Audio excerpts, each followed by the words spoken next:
Genesis 32. Jacob went on his way, and the angels of God met him. When he saw them, Jacob said, "This is God's army." He called the name of that place Mahanaim. Jacob sent messengers in front of him to Esau his brother to the land of Seir, the field of Edom. He commanded them, saying, "This is what you shall tell my lord Esau. This is what your servant Jacob says.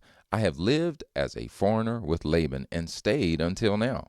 I have cattle, donkeys, flocks, male servants, and female servants.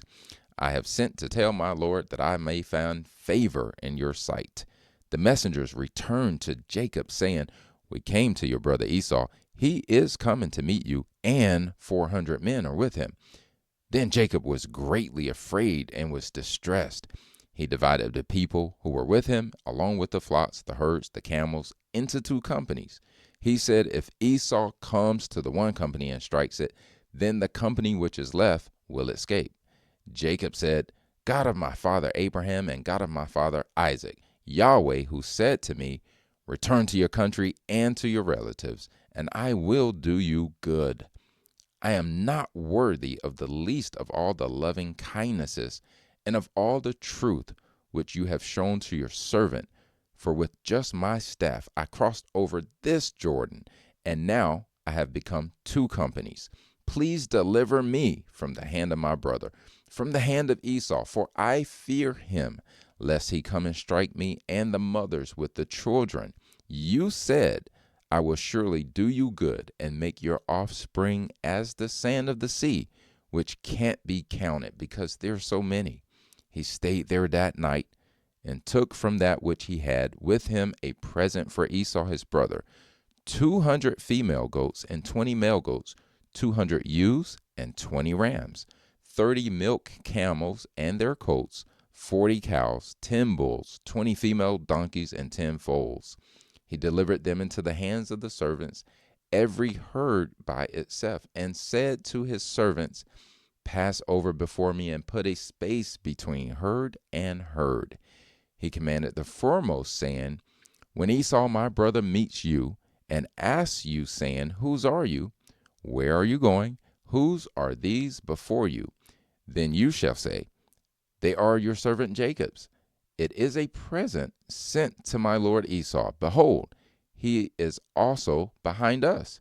He commanded also the second and third, and all that followed the herd, saying, "This is how you shall speak to Esau when you find him. You shall say, not only that, but behold, your servant Jacob is behind us. For he said, I will appease him with the present that goes before me, and afterward I will see his face. Perhaps he will accept me." So the present passed over before him, and he himself stayed that night in the camp. He rose up that night and took his 2 wives and his 2 servants and his 11 sons and crossed over the ford of the Jabbok.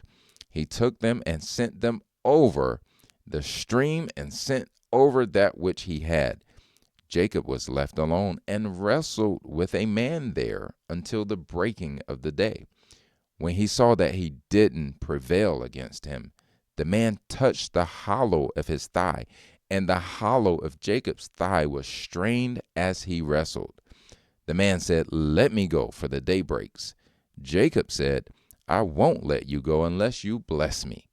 He said to him, "What is your name?" He said, "Jacob."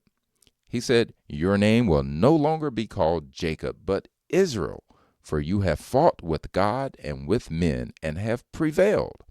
Jacob asked him, "Please tell me your name." He said, "Why is it that you ask what my name is?" So he blessed him there. Jacob called the name of the place Peniel, for he said, "I have seen God face to face, and my life is preserved."